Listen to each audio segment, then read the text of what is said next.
La communauté internationale reste mobilisée pour le Mali. L'Afrique du Sud a offert cet après-midi des vivres de première nécessité de plus de 4 milliards de francs CFA à notre pays. Et la SENSAD vient de remettre un chèque de 500 millions de francs CFA pour la MISMA. Les dons ont été remis au président de la République par intérim. La formation de l'Union européenne en faveur de l'armée malienne se précise. Le ministre allemand de la Défense s'est rendu aujourd'hui à Koulikoro, au camp Boubacar Sadassi, pour vérifier si tout est fin prêt pour le bon déroulement de la mission. Notre dossier du jour traite de la forte chaleur en ce mois de mars. Cette année, la canicule a débuté plus tôt que l'année dernière avec une température de 39 degrés. Quelles sont les causes de cette chaleur précoce et comment s'en protéger? Les réponses tout à l'heure en fin de journal. Madame, Monsieur, bonsoir. Mardi 19 mars, bienvenue dans cette édition. L'Afrique du Sud a remis cet après-midi à notre pays du maïs, de l'huile, du sucre, du lait, entre autres, pour un coût de plus de 4 milliards 591 millions de francs CFA.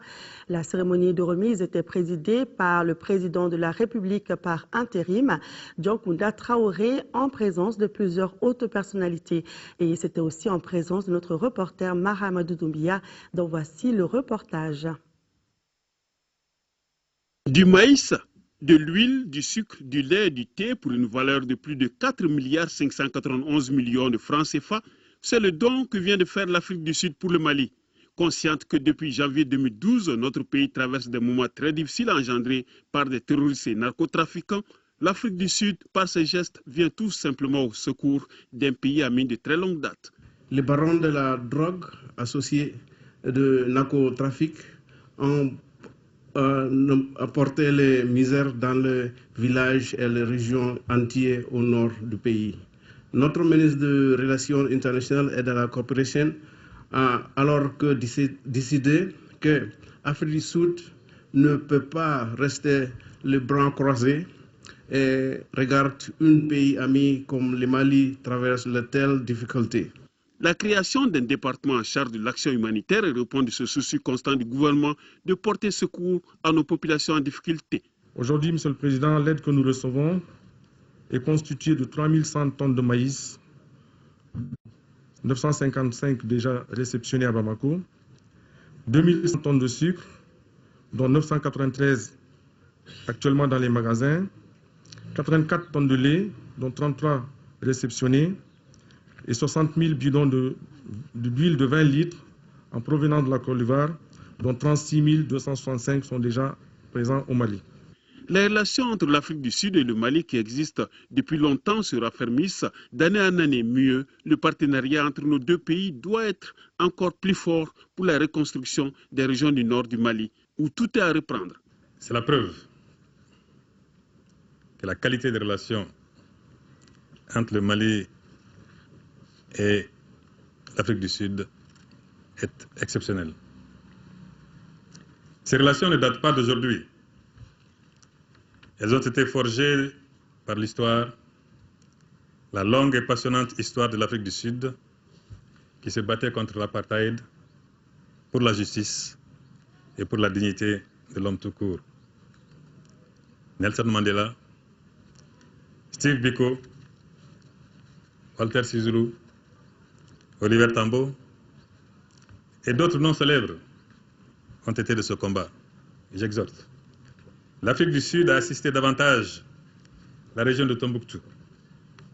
Je me fais également l'avocat des populations du nord du Mali pour inviter votre pays, Excellence, Monsieur l'ambassadeur, à soutenir l'État malien dans l'important programme multidimensionnel qui se dessine pour la reconstruction des régions du nord, Tombouctou, Gao, Kidal et Mopti dans sa région septentrionale. J'attache un prix particulier à la relance du volet de la cimenterie de Ombori, dans lequel votre pays a déjà investi beaucoup de temps, d'énergie et de ressources. Soyez aussi mon interprète, Monsieur l'ambassadeur, pour remercier à mon nom et au nom du peuple malien, le président Jacob Zuma et le peuple sud-africain pour le financement de l'impressionnant volet humanitaire pour notre pays. Déjà, après cette cérémonie, un convoi humanitaire de 8 camions affrétés par le département en charge de l'action humanitaire en direction de Gao était déjà prêt. Ils sont remplis de riz, de mil, de sucre, de lait, d'huile et de couscous. 500 millions de francs CFA, c'est le soutien que la SENSAD apporte au Mali. Le fonds est destiné à appuyer les opérations de la MISMA. Le secrétaire général par intérim de la SENSAD, Ibrahim Sani Abani, a symboliquement remis le chèque au président de la République par intérim. Et juste après, le chef de l'État a reçu des représentants du collectif des ressortissants du Nord. Ils sont venus annoncer au président Traoré l'organisation d'un forum sur la situation politique et sécuritaire au Mali. Le point, c'est avec Ibrahima Traoré. La SENSAD apporte son soutien financier au Mali. Elle met dans la cagnotte 500 millions de francs CFA. La somme est destinée à appuyer la force africaine en mission au Mali. C'est une décision prise récemment en N'Djamena au Tchad, à l'issue du sommet des chefs d'État et de gouvernement de la SENSAD. Les chefs d'État ont convenu de réaffirmer leur attachement à la souveraineté, à l'unité, à l'intégrité territoriale du Mali, également leur soutien à tous les efforts menés par le gouvernement malien pour restaurer l'autorité de l'État sur toute l'étendue du territoire, afin que puissent être créées les conditions d'un déroulement sans accroc de la feuille de route et donc de l'organisation dans les délais convenus des élections. Le chef de l'État par intérim a également reçu certains représentants du collectif des ressortissants du Nord. Au menu de leur entrevue, l'évolution de la situation politique et sécuritaire du pays. Sur la question, le Coren envisage d'organiser un grand forum le mois prochain à Bamako.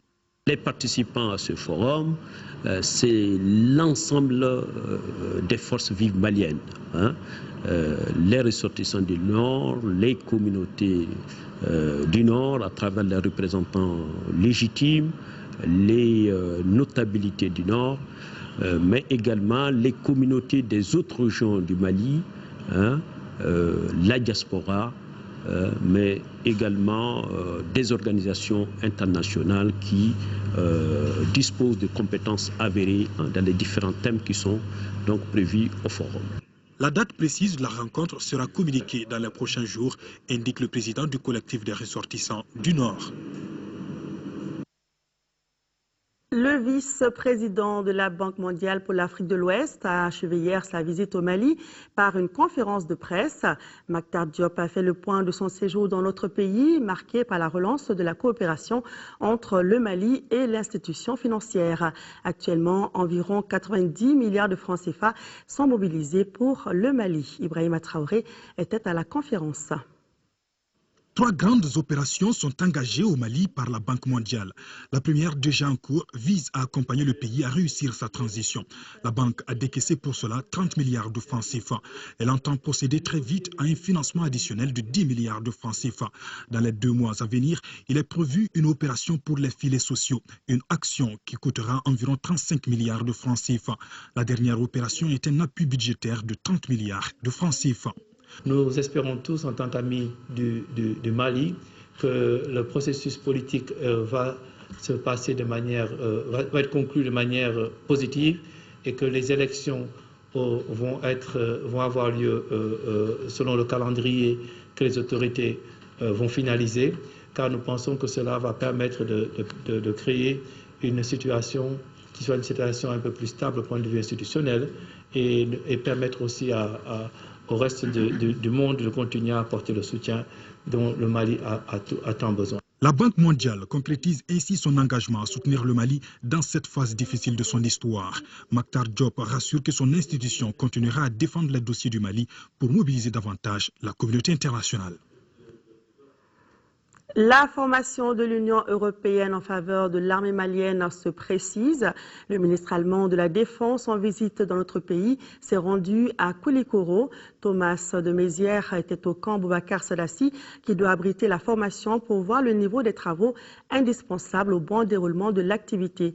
Il était accompagné par son homologue malien, le général Yamoussa Kamara, et le chef de la mission de formation de l'Union européenne. Fousseni Tunkara pour les détails de cette visite.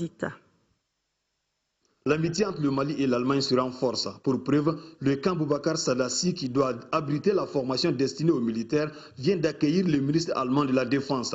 Thomas Melzier dit venir s'imprégner de l'état d'avancement des préparatifs de cette formation qui débutera le 2 juillet prochain selon le calendrier fixé par les autorités militaires en charge de la question. Au cours de cette visite qui a duré 3 heures de temps, le ministre allemand, accompagné par son homologue du Mali, a pu constater de visu les travaux en cours. Il s'agit du chantier de l'infirmerie, des logements pour les formateurs en rénovation, le réfectoire et le champ de tir situé à quelques kilomètres du camp. À l'issue de ce parcours, le visiteur du jour s'est dit satisfait. Pour la plupart des soldats, il est prévu un logement qui, à notre avis, est tout à fait acceptable. Tout d'abord, viendront ici les soldats de santé qui arriveront dans les prochains jours, qui plus tard auront leur propre bâtiment. Donc les conditions extérieures sont réunies, permettant une bonne formation. Mais je suis également venue pour émettre un signal en Allemagne. Le travail que font les soldats ici, indépendamment de la provenance en Europe, mérite beaucoup de respect. Aujourd'hui, la situation sécuritaire dans la région de Kolikoro est bonne. Le front est clairement stabilisé au nord.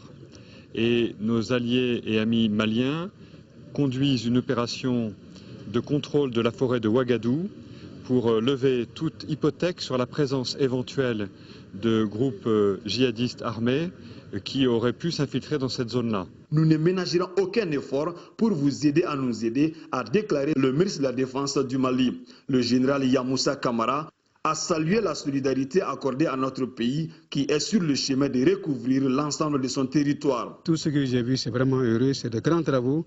Après tout, c'est nous qui allons bénéficier de tout ça. Je pense que c'est une occasion formidable qui nous permettra de mettre nos structures de formation à niveau et qui va réjaillir favorablement sur la qualité de la formation dispensée ici au centre d'instruction de Kolikoro. Il faut rappeler que cette formation exceptionnelle touchera plus de 4 bataillons autonomes et coûtera environ 8 milliards de francs CFA. Et puis, cette nouvelle d'Addis Abeba a porté à votre attention. Le président de la République fédérale d'Allemagne en visite en Éthiopie a rencontré les membres du comité des représentants permanents COREP, c'est-à-dire les ambassadeurs et autres représentants accrédités auprès de l'Union africaine. C'était hier au siège de l'Union africaine à Addis Abeba, occasion pour Joachim Gauck de saluer le parcours de l'organisation africaine qui s'apprête à souffler ses 50 bougies au mois de mai. Pour lui, beaucoup a été fait et beaucoup reste à faire. L'économie de plusieurs États est en nette croissance et la démocratie se construit sur le continent. Reste le défi de la paix et de la sécurité. Et sur ce point, a-t-il dit, l'Allemagne continuera à soutenir l'Union africaine dans ses efforts pour la paix et la sécurité. Le président allemand n'a pas manqué d'évoquer la situation au Mali. Selon lui, lorsque la terreur est conduite à l'échelon mondial, une réponse régionale ne suffit pas. L'Allemagne soutient la lutte contre les terroristes et sur le plan militaire et sera partenaire de l'Union africaine dans ce combat, a-t-il souligné. C'est ce que nous signale notre correspondant à Addis Abeba, Alassane Djambeli.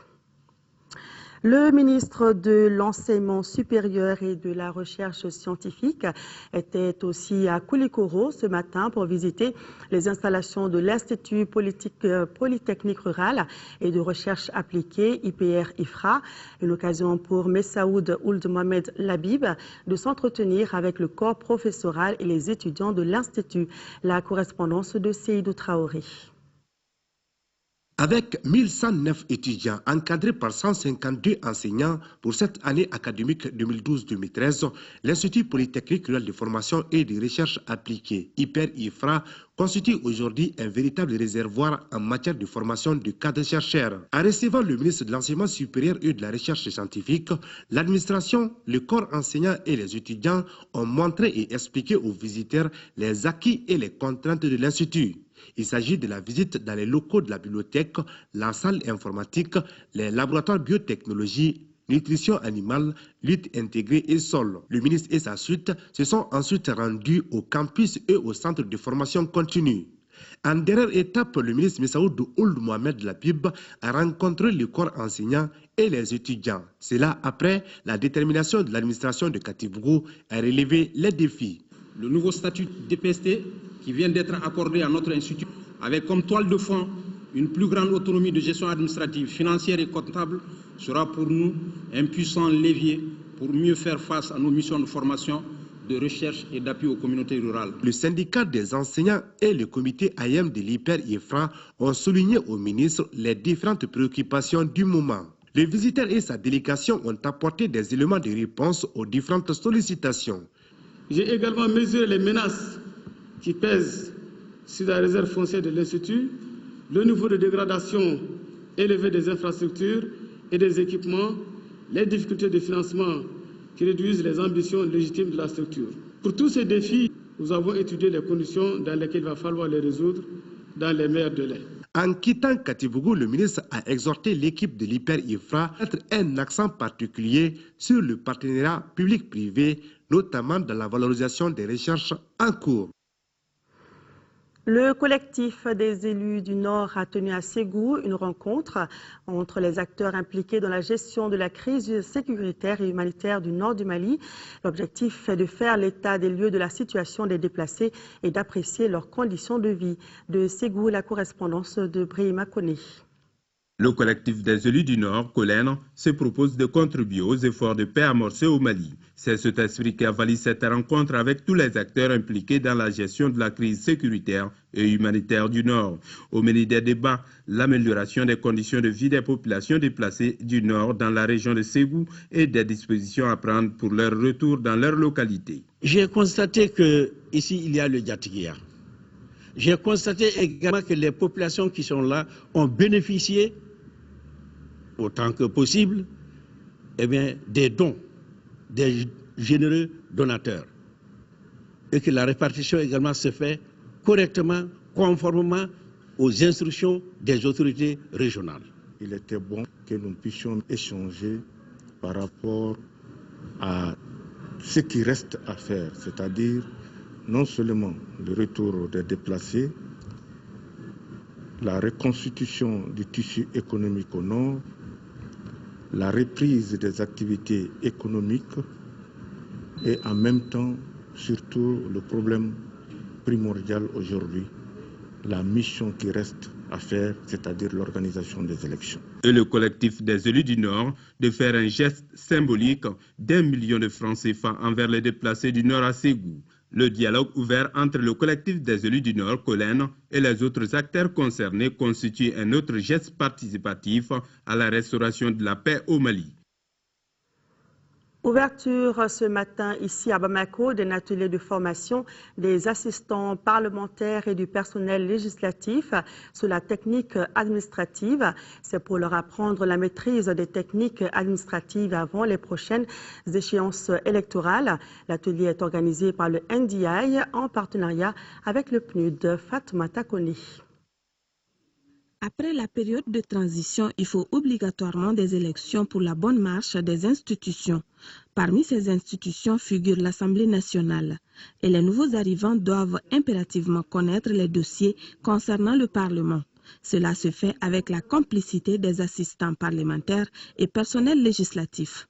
En attendant ces élections, le NDI, en partenariat avec le PNUD, a initié cette formation à l'intention des assistants parlementaires et personnels législatifs. Ils doivent être à mesure de préparer des documents, d'organiser des séances et des réunions, de faire la mise en forme finale des lois qui résultent des débats et votes. Un personnel chevronné est une condition importante de l'aptitude des parlementaires à exercer leurs fonctions de contrôle et de décision. Les programmes de formation axés en particulier sur le personnel des parlements doivent représenter une priorité permanente de notre institution.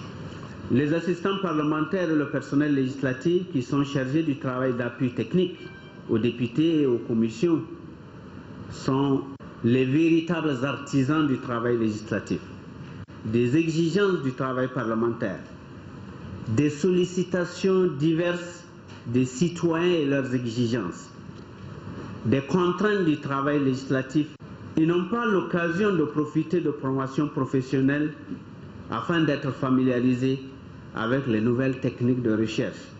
De Jean Dujar, cette session a été suivie d'une formation sur les outils technologiques de recherche législative, entre autres. Hors de nos frontières, le roi Mohamed VI du Maroc est en visite au Sénégal pour renforcer la coopération entre les deux pays. Une visite mise à profit pour signer des accords, notamment dans les domaines du transport et de l'énergie, et pour voir certaines réalisations faites par le Maroc au Sénégal, parmi lesquelles la clinique ophtalmologique Mohamed VI, entièrement financée par le Maroc et inaugurée par le roi et le président Macky Sall. Ouf de soulagement que les populations de Guédiawaye, Cambérène, Pikine, Dalifort et des parcelles assainies dans la banlieue de Dakar accueillent cette clinique ophtalmologique. Elles sont désormais dispensées des déplacements coûteux et de nombreux embouteillages pour aller se faire consulter au centre-ville. Et cerise sur le gâteau, les consultations sont gratuites. Effectivement, les consultations sont gratuites. Nous en sommes heureuses parce que nous ne payons rien. Nous qui sommes dans la banlieue, bon, nous sommes très heureux d'avoir une clinique de cette envergure avec du matériel de dernier cri. Offerte par le souverain chérifien et inaugurée lors de son séjour de 72 heures au Sénégal, la clinique Mohamed VI dispose de postes de consultation pouvant diagnostiquer différentes pathologies ophtalmologiques avec une capacité d'accueil de 50 000 malades annuellement. C'est dans une zone assez peuplée et aussi où il y a beaucoup de personnes déshéritées. Donc cela va apporter beaucoup à notre système de santé. Non loin de la clinique, cette unité pharmaceutique qui fabrique des produits anti-infectieux et des antidiarrhéiques a été entièrement financée par le Maroc à hauteur de 8 millions d'euros. Avec cette usine, nous espérons donner aux patients sénégalais un produit de qualité avec des prix accessibles et nous espérons aussi exporter ces produits dans la région, dans les pays avoisinants. Le Sénégal et le Maroc ont en outre signé 2 accords de coopération dans les domaines du transport et des énergies. Après le contentieux qui avait entraîné en 2009 l'arrêt des activités de la compagnie aérienne Air Sénégal International, c'est désormais le réchauffement entre Dakar et Rabat. Et le roi du Maroc, Mohamed VI, est également attendu en Côte d'Ivoire et au Gabon. Retour à l'actualité nationale. Certaines zones du nord du Mali se préparent pour l'organisation des élections. Pour voir la faisabilité de ce scrutin du 31 juillet, une mission de la CENI a séjourné à Tombouctou. Les responsables ont échangé avec les autorités communales, la CENI locale, les membres du comité de crise et les notables. C'est un reportage de la DIRPA avec la voix de Adama Djimdi. La mission conduite par le président de la CENI qui vient de séjourner à Tombouctou avait un objectif précis. Il s'agit pour nous de faire le point de nos démembrements, savoir quels sont ceux qui sont sur place, qu'est-ce qui manque au démembrement pour pouvoir effectivement les équiper afin d'entamer pleinement les activités de terrain en rapport avec les élections. Les préparatifs sur le terrain dépendent a priori du retour de l'administration. Je pense que le chronogramme que le ministère de l'administration territoriale, de la décentralisation et de l'aménagement du territoire a prévu, ce chronogramme prévoit le retour de l'administration dans toutes les régions nord avant une certaine date. Si mes souvenirs sont bons, je pense que plus tard, au mois d'avril-mai, l'administration doit être retournée dans les zones libérées.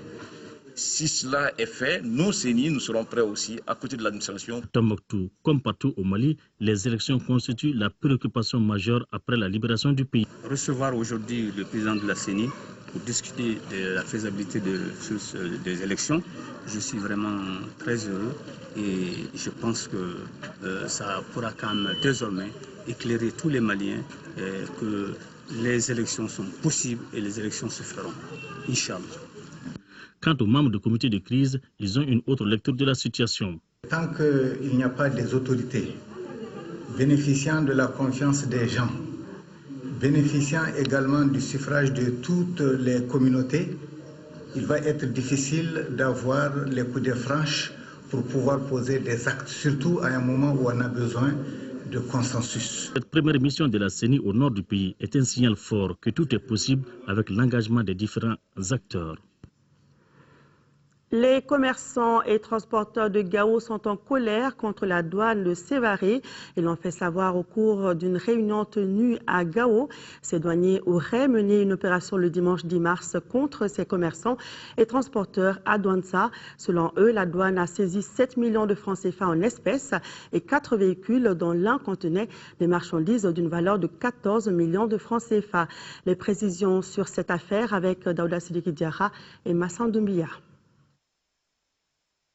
Après le départ de l'administration de la ville de Gao, les transporteurs et les commerçants se sont organisés pour approvisionner les populations en denrées de première nécessité. Ils échangeaient contre du mil, du riz et du sorgho. Depuis que l'événement est venu, les douanes de Niger ne peuvent pas faire le transit ici. Ils vont dire ici, il n'y a pas d'autorité, il n'y a pas de douane, il n'y a pas de personnes, donc ils refusent de faire le transit. Donc ceux qui on voit travailler là, c'est les régions, les 4 nord là, les 4 régions là qui ont des difficultés seulement. On va ici, on prend ça là, on va changer ici. On n'a pas de commerce ici. Avec la reprise des activités, cet élan a été brisé par la douane de Sévaré. 4 de leurs véhicules et des sommes importantes ont été saisies. Dimanche le 10 mars 2013, au niveau de Douanza, 4 véhicules ont été saisis par la douane. Et avec des matériels, ils ont pris de l'argent avec les... D'abord, ils ont pris 3 millions en première position. Ensuite, 4 millions. Encore ça fait 7 millions. Plus, comme on appelle, la valeur de denrées qui se trouvent dans les camions qui évalue à 14 millions. Donc, en tout, ça fait 21 millions.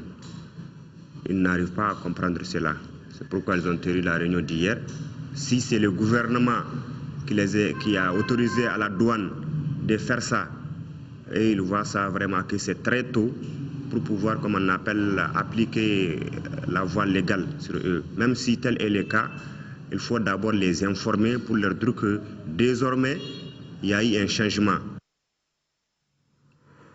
Retour à Bamako où l'état d'ordure constitue un véritable casse-tête pour les populations car ils sont par exemple source de maladies. Pour remédier à cette situation d'insalubrité, le gouvernement vient d'élaborer un nouveau plan d'action. Le ministre de l'Environnement et de l'Assainissement était ce matin sur le site du dépôt de transit de Doumazana en commune 1 pour justement proposer ce plan aux riverains. De quoi s'agit-il exactement? La réponse avec Tiemoko Konaté. La prolifération des maladies diarrhéiques et les infections respiratoires sont entre autres risques liés aux ordures. Outre ces désagréments, les ordures posent un véritable problème d'environnement dans la ville de Bamako, d'où la nécessité des actions d'urgence. Voilà qui justifie la présence ce mardi du ministre des tutelles sur le site du dépôt de transit de Doumazana en commune 1 du district de Bamako. Ousmane Aguirissa est venu s'enquérir de l'état des lieux avant d'évoquer les mesures envisagées par le gouvernement dans ce sens. Cette visite du ministre a été saluée par les autorités municipales et les habitants de la périphérie. Nous pensons que la visite de M. le ministre est une très bonne chose. Ça permet quand même de rapprocher le pouvoir et au gouverner. En attendant la mise en œuvre des projets d'assainissement, la population doit prendre son mal en patience. Nous avons eu une dernière rencontre avec des responsables des associations qui gravitent autour de ces dépôts. Et il nous a fallu vraiment beaucoup de courage et beaucoup de temps avant de réussir à les convaincre. Il faudrait que la population comprenne que le problème de l'assainissement, c'est une préoccupation de toutes les autorités. Nous sommes engagés, nous sommes décidés à améliorer le visage de notre capitale. Je pense que ne serait-ce que, en tout cas, donner le signal, démarrer des actions d'urgence dans ce sens. C'est un travail que nous voulons commencer, que nous voulons achever d'ici l'hivernage. Ce projet d'assainissement, a conclu le ministre, est l'une des missions assignées au gouvernement de transition. Parlons logement. 65 membres de l'amicale des diplômés en sciences économiques viennent de bénéficier de 3 hectares assis à Mounou-Mounumba sur la route de Koulikoro pour y construire leur habitation. L'initiative s'inscrit dans le cadre d'un vaste projet élaboré par les membres de l'association. Les frais d'acquisition unitaire s'élèvent à 410 000 francs CFA. Le ministre en charge du logement a remis les titres fonciers. Reportage de Tiemoko Konaté. Permettre à ses membres de s'approprier un logement décent à moindre coût. Telle est la mission de l'amicale des diplômés en sciences économiques. Cette volonté vient de se matérialiser à travers la remise des titres fonciers à 65 membres de l'association. C'est une superficie de 3 hectares qui est répartie entre les heureux bénéficiaires. Pour avoir un habitat, un sur soi au Mali, présentement, vous savez, acquérir un titre foncier, ce n'est pas de donner à tout le monde. Mais avec nos connaissances économiques, avec nos échanges, la solidarité aidant, ça nous a permis d'avoir des titres fonciers. Comme prix d'acquisition unitaire, chacun des bénéficiaires a déboursé une somme de 410 000 francs CFA. C'est une première opportunité que l'amicale a saisie pour avoir des logements pour les membres. Et je suis vraiment heureux d'être parmi les premiers bénéficiaires et je me sens vraiment à l'abri du besoin de logement bientôt. L'amicale entend continuer sur cette lancée au bonheur de ses 250 membres. Saluant son exemplarité, le ministre du Logement, des Affaires foncières et de l'Urbanisme a réitéré l'engagement de son département à accompagner ces...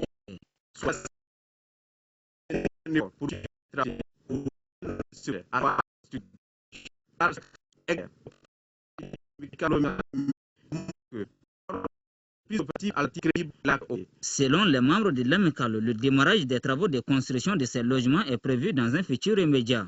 La cité est baptisée Abdoulaye Youssoufa Sidibé, l'un des bénéficiaires tombés à la fleur de l'âge. La cérémonie a pris fin par une visite guidée du site. Ouverture hier à Nioro du Sahel de la Ziyara annuelle de la famille de l'Hadj Oumar Tall. Pendant une semaine, les fidèles musulmans liront le Coran et feront des prières pour le retour de la paix et de la stabilité dans notre pays. De Nioro du Sahel, la correspondance de Moussa Diakité.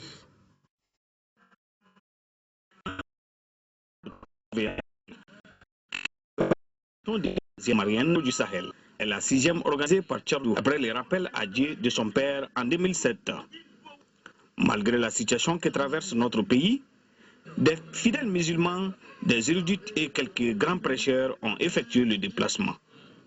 Il s'agira alors pour les participants de prier de jour comme de nuit pendant une semaine pour le retour rapide de la paix dans notre pays, d'implorer Allah le miséricordieux par la lecture du Saint-Coran et de prêcher avec des thématiques porteuses. Compte tenu de sécuritaire pour assurer le déroulement normal de cette activité, qui rentre dans le cadre des activités normales pour faire des bénédictions pour notre pays, pour que notre pays retrouve sa place qui est la sienne dans le concert des nations. Cette édition est une édition spéciale. Pourquoi? Parce que nous allons multiplier les prières, multiplier les invocations pour la stabilité de ce pays.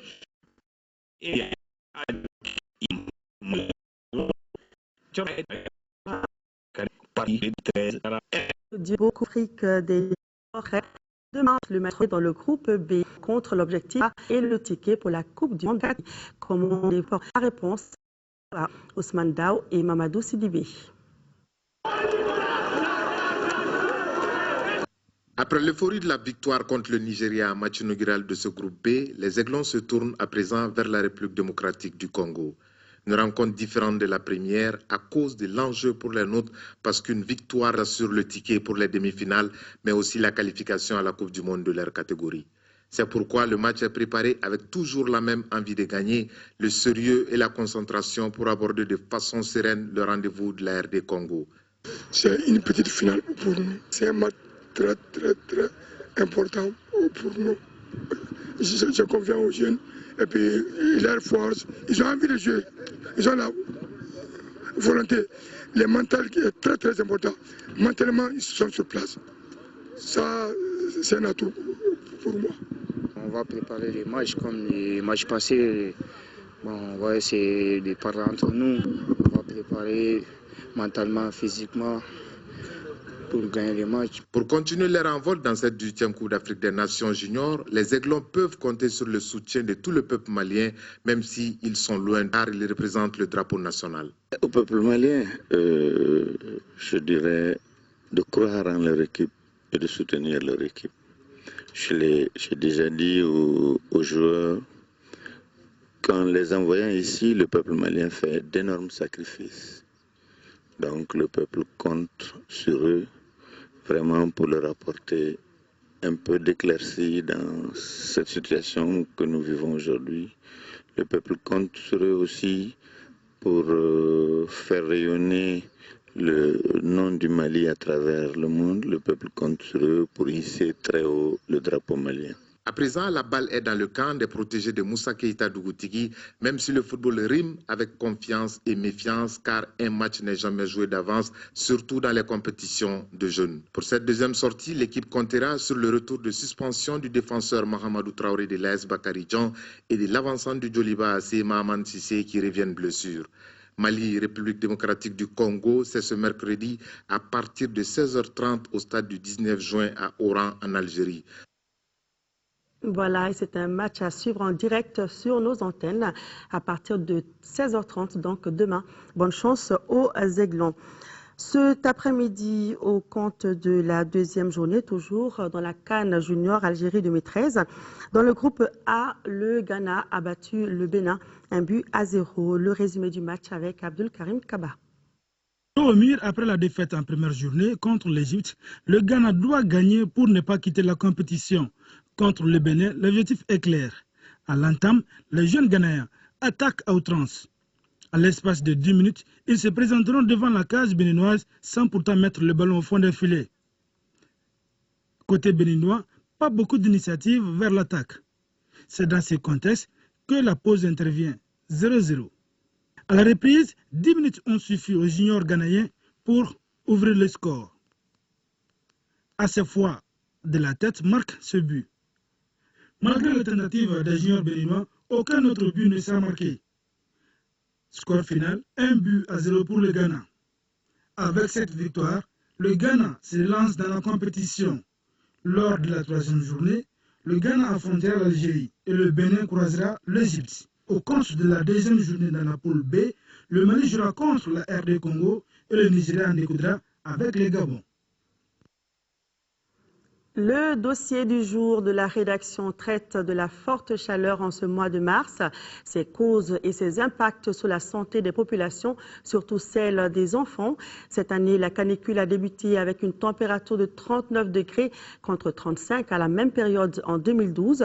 Quelles sont les causes et les conséquences de cette chaleur précoce et surtout comment s'en protéger? Pour le savoir, suivant l'une de nos équipes de reportage dirigée par Ramata Konaté qui est allée à la rencontre des spécialistes de la météo et des médecins. Le mois de mars est une période difficile en raison de la forte chaleur.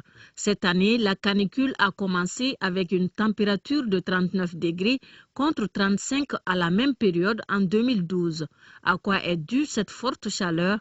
Elle est due à la variation de pression entre l'Europe et 20 degrés nord, qui est communément appelée oscillation arctique. Mais pour le cas spécifique de cette année, on a une oscillation arctique qui a un indice négatif. Si vous voyez au niveau de l'Europe ces 2 derniers jours, vous voyez qu'il y a une chute de neige terrible. Si tu prends l'altitude, dans les 12 000 mètres d'altitude, nous avons des vents qui atteignent 150 à 200 km/h. Donc ça pousse vers nous. En ce moment, au niveau du Sahara, il y a un certain refroidissement. Donc une fois que ça traverse, ça vient chez nous. Donc on a la chaleur, mais on a aussi l'air qui est humide. L'humidité conjuguée à la chaleur, donc vous voyez que pour rien, on transpire. À cause de cette interconnexion entre l'atmosphère, l'océan et la terre, le centre et le sud du pays, dont Bamako, connaissent une température qui varie entre 40 et 45 degrés. Cette chaleur a des conséquences sur la santé des populations, surtout celle des personnes âgées et des enfants. D'abord, l'enfant peut présenter des crampes. Ces crampes peuvent intéresser les membres, notamment les doigts. Mais l'enfant peut aussi présenter des états d'agitation, des cris. Et même il s'épuise au moindre effort physique. La forte chaleur est aussi à la base de certaines affections ou maladies de la peau. Tout d'abord, on a les enfants qu'on voit beaucoup en consultation pendant la chaleur. pour la bourbouille, communément appelée tereni en Bambara. Les parents appliquent beaucoup de produits là-dessus, ce qui fait que parfois même ça devient de certaines maladies qu'on appelle ici l'eczéma, c'est-à-dire comme une allergie qui gratte énormément. Il y a également les dermites d'irritation des couches. Parce que comme vous savez, les mamans mettent les couches en plastique qui ferment toute la journée tout ce qui est les fesses, les organes génitaux des enfants. Il y a parfois donc des rougeurs au niveau des fesses, donc une forte irritation qui est exagérée en plus par toutes les poudres qu'on met là-dessus et qui s'infectent. Également chez les femmes dépigmentées, il y a un risque de cancérisation de la peau. À ces conséquences de la canicule s'ajoutent d'autres malaises qui perturbent le bien-être des personnes. Bon, ça dérange beaucoup, les gens n'arrivent pas à dormir et il faut aussi boire beaucoup d'eau. Donc là, on est beaucoup en difficulté, c'est surtout le problème d'eau. Actuellement, on a des problèmes, même dans les puits, on n'arrive pas à avoir de l'eau. Il fait extrêmement chaud, parce que moi j'ai eu la malchance de revenir tout de suite dimanche dernier de l'Europe. Alors on m'avait prédit quand même 38 degrés, mais là je vois sur mon compteur quand même 44 degrés. Si l'énergie alors avait pu assurer, alors on aurait dû pouvoir réglementer un peu avec les ventilos et les climatisations. Les gens doivent vraiment prendre des précautions, sinon pour cette année ça s'annonce vraiment très mal. Pour être à l'abri des impacts négatifs de la chaleur, plusieurs comportements sont à éviter. Il s'agit surtout d'éviter de mettre des habits chauds ou lourds sur les nouveau-nés, de se promener sous le soleil ardent, de dormir dans une chambre hermétiquement fermée ou de mettre des chaussures fermées. Par contre, certaines dispositions peuvent être prises en vue d'amoindrir les effets de la chaleur. Tout petit, c'est-à-dire ceux qui ont moins de 6 mois, même si elles sont à l'allaitement, elles doivent être aussi supportées par leur maman, leur donner à téter fréquemment. Et ceux qui ont l'âge de boire de l'eau, très souvent il faut les assister pour qu'ils puissent boire de l'eau. La première des choses, c'est éviter tous les produits irritants pendant la chaleur, tous les savons parfumés. Il faut revenir à nos savons simples, comme les savons Koulikoro qui sont sans odeur. Également chez les adultes, vraiment les tissus en wax, nos tissus traditionnels sont les bienvenus. Éviter les couches. Chez les enfants, les couches toute la journée en outrance. Des gestes simples qui peuvent sauver les uns et les autres en attendant la baisse de la température. Une diminution étant prévue dans les jours à venir, assurent les spécialistes du climat. La moyenne sera dans les plus courts délais vers les 38 degrés. Bon à savoir, si cette forte chaleur continue et avec une certaine humidité provoquant la mousson, cela pourrait favoriser l'arrivée des premières pluies. Celles-ci, selon les prévisions de la météo, sont attendues en mai. Là, merci Ramata pour toutes ces informations et tous ces conseils qui mettent fin d'ailleurs à cette édition.